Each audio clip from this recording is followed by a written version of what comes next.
Tonight on KVR News, students talk Austin traffic, a drunk driving accident, and the Butler School of Music's structural problems. You're watching KVR News, your leader for live, local UT coverage.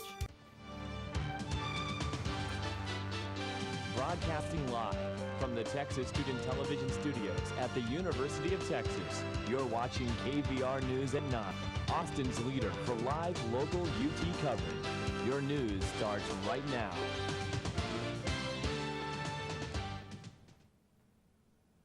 Good evening and welcome back to KVR News for Monday, February 12th. I'm Baylee Wang. And I'm Elizabeth Smith. Thank you for joining us. Austin drivers are spending less time in traffic, according to a report gathered by INRIX, a company that specializes in transportation and car services. Reports show that Austinites spend 9% less time in traffic during major congestion points of the day compared to 2016, when the average driver in Austin spent 43 hours in traffic. U-turn lanes being Austin is ranked 14 out of 297 cities for traffic congestion. Transportation engineering expert Kara Kockelman told us that people spend less time in traffic when the economy bounces back and there is money to spend. People can also experience psychological effects such as increased stress, fatigue, and at points aggressive behavior when sitting in traffic. Kockelman said people ultimately do not like wasting time by sitting in traffic. Reporters Bria Bolden and Emma Denard asked drivers if they thought traffic had gotten better in Austin and if they too experienced some of these psychological effects when in traffic. I personally don't think traffic has gotten any better since I've come to Austin, and I really do think that it affects the well-being of students because as college students we have a lot on our plate, and it's a lot of time management that we have to go through, and with traffic it really impairs that ability for us to manage our schedules, everything like that, and it can really stress students out overall. I understand that it's bound to happen, but I think that if traffic could be alleviated at all or be lessened, I think that would be beneficial for the people here and the students. I'm pretty sure from last year to this year, if anything, traffic's gotten worse with more people moving here. And I do believe definitely that traffic has a direct effect on people's stress and systemic well-being.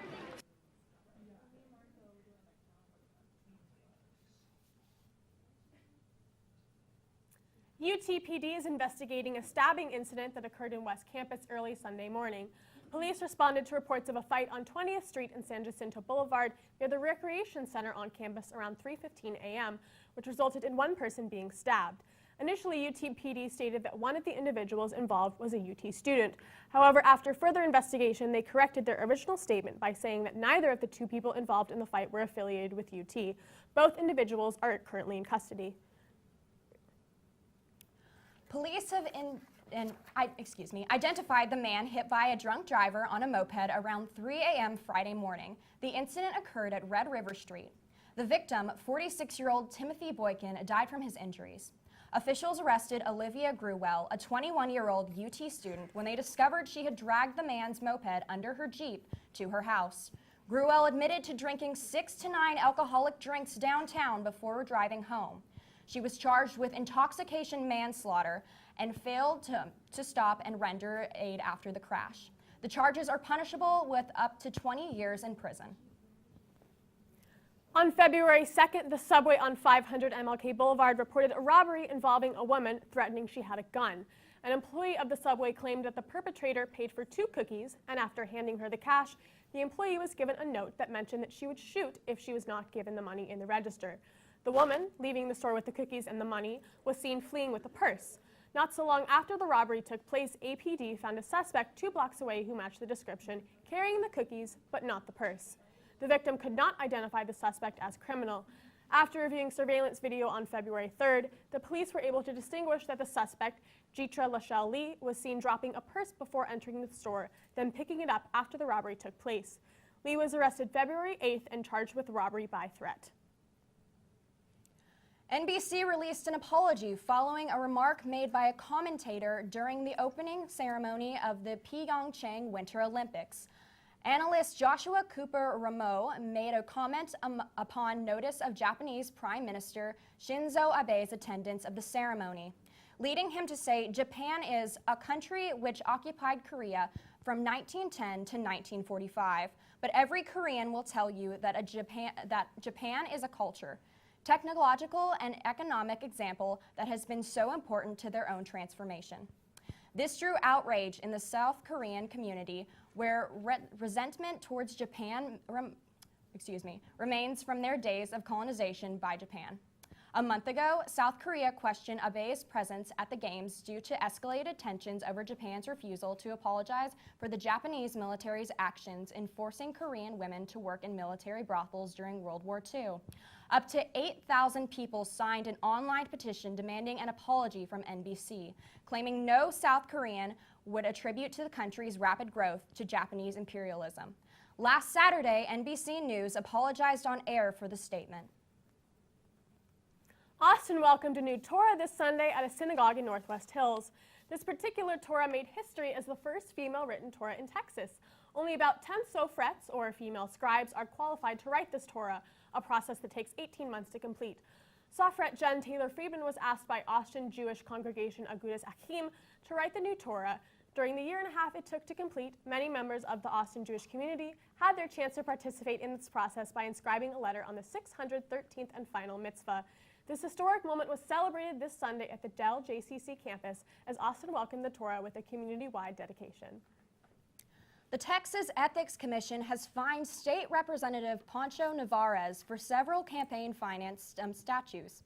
The district's 74 representative has been accused of 5 separate violations ranging over several years, including acceptance politic contributions from corporations and labor organizations, misreporting contribution amounts, and making improper personal reimbursements.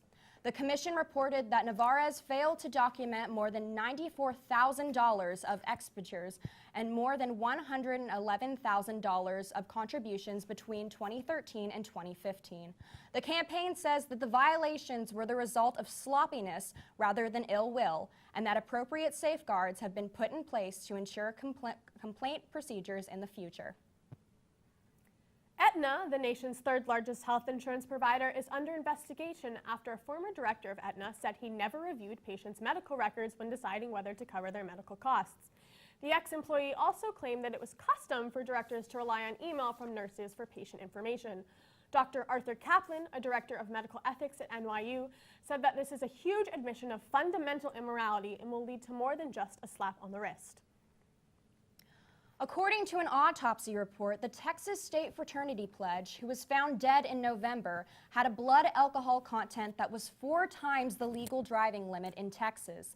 The autopsy for Matthew McKinley Ellis showed there was no drugs in his system. The Travis County Medical Examiner is reporting his death as accidental alcohol poisoning. No charges have been filed for his death. Ceiling tiles have been falling from the Butler School of Music here at UT, causing concern among fine arts students. After Hurricane Harvey arrived in Austin, the school's piping was worse for wear, causing plumbing issues and fallen tiles. Large holes are left in the ceiling from where the tiles have fallen, some areas leaving exposed wires protruding from holes in the ceiling. Where the ceiling still remains intact, dark, moldy spots are present on tiles all throughout the atrium. These, among other structural issues, have raised safety concerns among students and faculty. The big issue was that these ceiling tiles dropped when we were having auditions. There were about 300 people auditioning that day. And we also have a program called String Project where there's about 4 or 5-year-old children running around this building. Though fine arts faculty are doing what they can to resolve the issue, Butler students report it boils down to a matter of funding. The College of Fine Arts simply doesn't receive the resources needed to manage upkeep. The university has since started patching up the locations where tiles have fallen after the situation gained notice on Twitter. Still, some students feel this only begins to scratch the surface of a larger issue at hand. An Austin-based company is raising awareness by donating half of its profit towards those recovering from drug and alcohol addiction. Clean Cause Company was founded by UT alumni who struggled with the problem themselves. Let's take a look to see how serious this problem really is and why Clean Cause wants to help. Taking a look at 2018, the amount of those who suffer from drug and alcohol addiction is shocking, as it even affects our very own friends and family. But what can we do to help this, and how do we even know it when we see it? Even if it isn't right in front of us, there are other ways that we can help, and those in our very own UT community who are already reaching out. 4 out of 5 college students drink or use drugs regularly, seen as a result of stress, curiosity, course load, or peer pressure. A couple years ago, there was a huge epidemic of teens dying from the use of fentanyl, and that was in Austin. And I think it affects everyone. But there are hidden gems within our community. Clean Cause, a company founded right here in Austin by UT alumni who have suffered from addiction themselves, want to give back.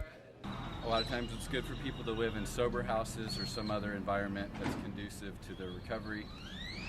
So that's where we come in and we offer 30-day sober living scholarships. We call them clean kickstarts.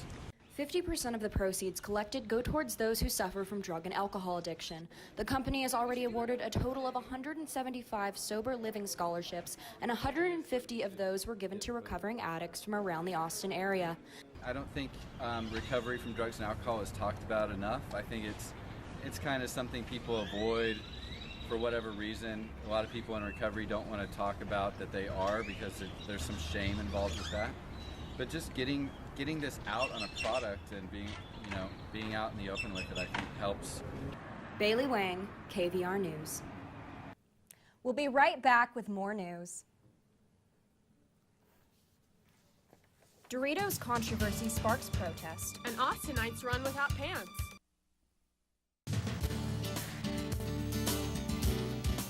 You're watching KVR News at 9.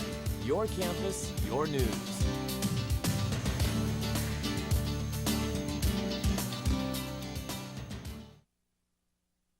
A Leander Middle School parent is concerned about an assignment her 12-year-old daughter brought home. The assignment instructed students to draw a picture of themselves as a slave and imagine their census in the area.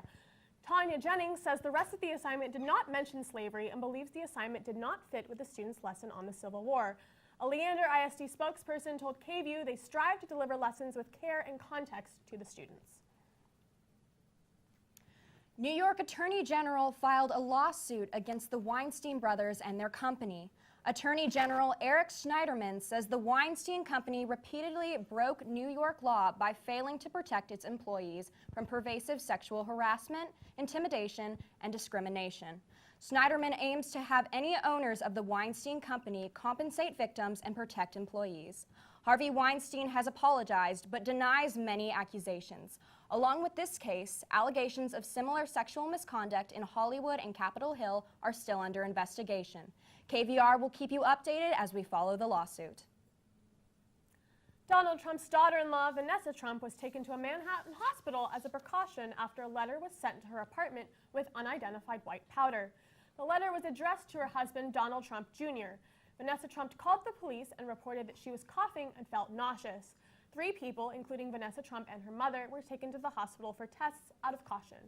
NYPD found the substance was not dangerous after a preliminary investigation. There is no indication that anyone suffered injuries.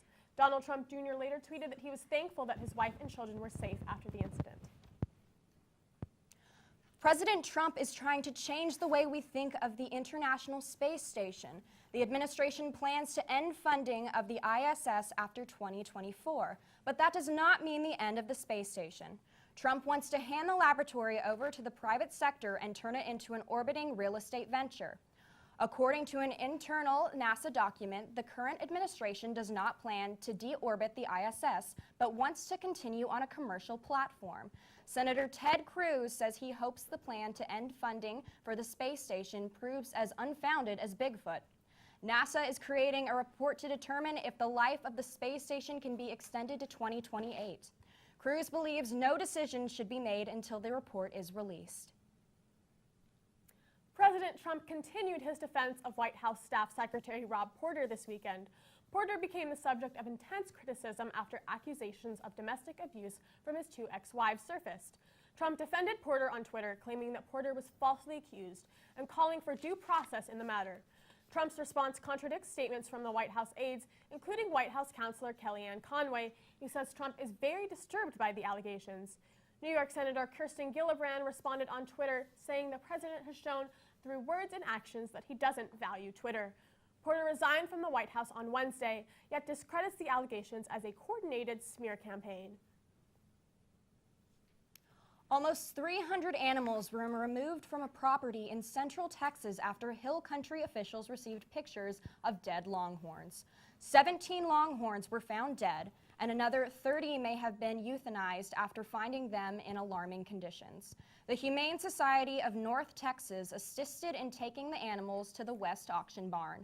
There have been no arrests made as Hill Country officials are still investigating. A Texas state student says Spirit Airlines told her to flush her pet hamster down the toilet before boarding her flight. Belen Aldecosea was flying home to South Florida, but before arriving to her flight, she called into Spirit Airlines twice to make sure she was allowed to bring her pet dwarf hamster Pebbles. However, when Aldecosea arrived at the airport, Spirit Airlines refused to allow the hamster on board.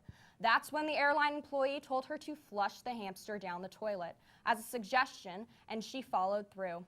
A spokesman for Spirit Airlines acknowledged that they had mistakenly told Aldecosea that she could bring her pet on board the flight, but denied that an employee suggested that she flushed her hamster.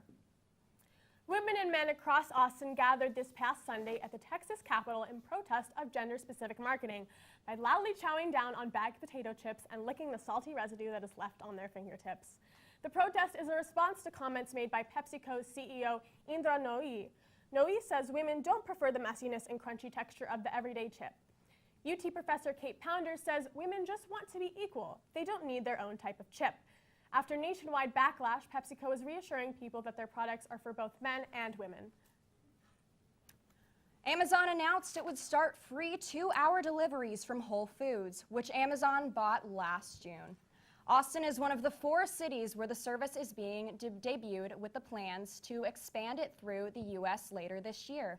In order to qualify for free 2-day shipping from the Whole Foods, you need to be an Amazon Prime member and have an order of $35 or higher. For the 6th year in a row, Austinites ran downtown without any pants for the annual Cupid's Undie Run. The Children's Tumor Foundation created the run in 2010 after its co-director, Karen Robin's son, was diagnosed with neurofibromatosis at age 5. Since its establishment, the organization has raised over $14 million. While they did not reach their goal of $90,000 this year, the Children's Tumor Foundation raised $70,884 and is still taking donations on their website. Since children with the disease can't hide their tumors, wearing all-in underwear is intended to bring positive inspiration to a dark disease. Wow, can you believe that they are running out there with no underwear on in this weather? I know. I walked out this morning in a dress. I was fooled by the sun, and I thought it would be warm, and it was just freezing. I know. I absolutely was not prepared for the weather this morning. Me neither. Well, hopefully this weather will be behind us. Let's check out what Josh has to say in the Weather Center. Josh? Thanks, Baylee and Elizabeth. Well, the groundhog wasn't wrong. This week will be pretty chilly out here in Austin. I'm Josh Ramirez, and when we come back, we will take a look at this week's weather.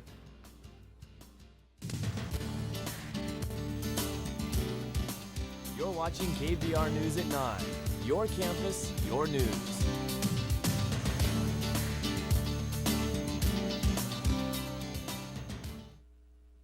Welcome back to KVR News. Expect to bundle up again as the 40 acres will remain chilly, but the temperature will slowly climb back up towards the weekend.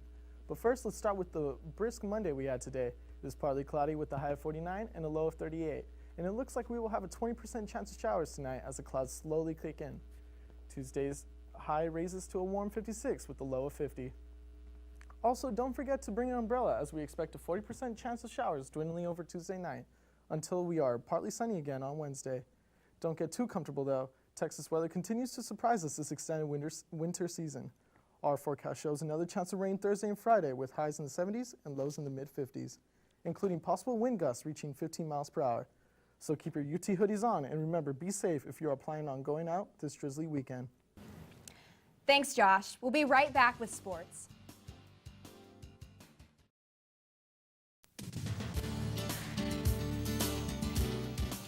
Have a news tip or story idea? Call the KVR News Tip Line, 475-8181.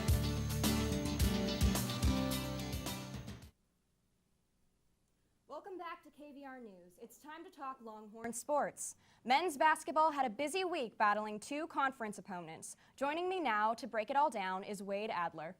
Thank you for having me today. After the big win last Saturday against OU, many fans were wondering how this young Texas team would respond. And this week, they got their answer. We're here at the Frank Irwin Center, starting off with Curran Roach to Mo Bamba with a layup and a foul. Texas takes the early lead. Kansas State's Dean Wade with a post move over Mo Bamba gets it in. Now it's halftime, we're tied 34-34, and after Kansas State, Dean Wade with a layup and what's horrible Texas defense. Curran Roach with the three-point, drilling it in. Texas reclaims the lead 44-42. Just after that, though, Curran Roach turns it over to Kansas State's Xavier Sneed, throwing it down over Texas. Dean Wade's made a jump shot. Wade led Kansas State with 16 points. Followed by Diarra reverse layup. K-State leads with 5 minutes remaining. Matt Coleman misses a layup. Mo Bamba put back dunk, 64-61. K-State with 1:38 left. And finally, K-State's Barry Brown made layup allows Kansas State to hold on to the win. 67-64, Kansas State. Great, so what does that mean for us going forward?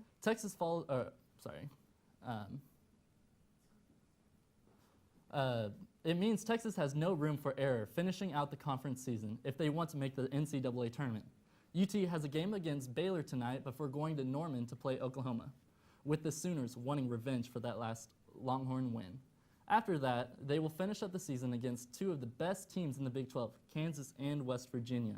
It's going to be very important for Texas to win their home games and beat one of the 3 ranked teams remaining on their schedule to avoid missing the postseason 2 years in a row. One team that does not have to worry about making the postseason is the women's basketball team. That's right. Number 6, Texas women's basketball is on a hot streak, winning their last 5 games, including their win Saturday night against Kansas State, led by the seniors Ariel Atkins and Brooke McCarty. Texas will play Texas Tech later this week at home on Valentine's Day, so make sure to take your date out to the Frank Irwin Center to support the Horns. Thanks, Wade. Now let's head over to Carli to see what's new in Hollywood.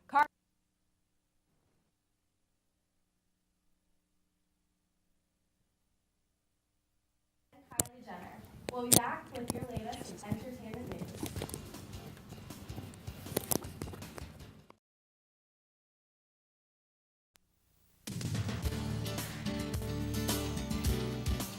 You're watching KVR News at 9. Your campus, your news.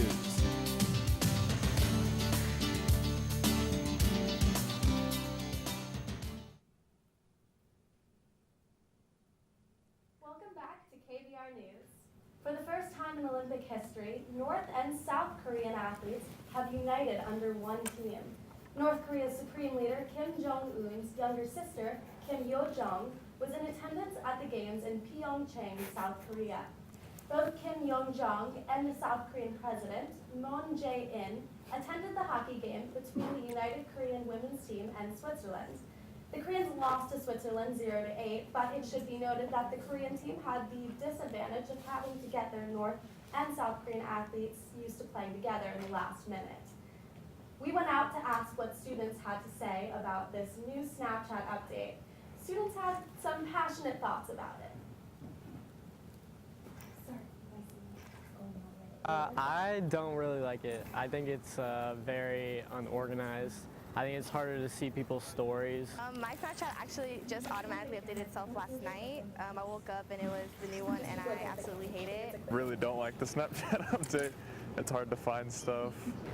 I don't personally have it, but I heard that it's really ugly and the format is like hard to like go through, so I really don't want it. It's horrible, absolutely horrible. They should really just go back to the old one because they tried making it simple, but they just made it more complex. Well, I don't have the update, but I heard it sucks, so I'm glad I don't have it. Got my automatic updates off, so I'm gonna keep it that way. In this year's Winter Olympics, the U.S. currently stands with 2 gold medals, 1 silver medal, and 1 bronze medal. On Saturday, 17-year-old Red Gerard beat 11 other competitors in a nail-biting men's snowboard slopestyle competition. Snowboarder Jamie Anderson also brought home gold in the women's snowboard slopestyle competition. Chris Mosner made waves on Sunday, bringing home the first men's single luge medal in U.S. history. Rounding it out, team figure skating duo Adam Rippon and Mariah Nagazu picked up a bronze medal from their stunning performance. Stay tuned with KVR News for all of this and more on Olympic News.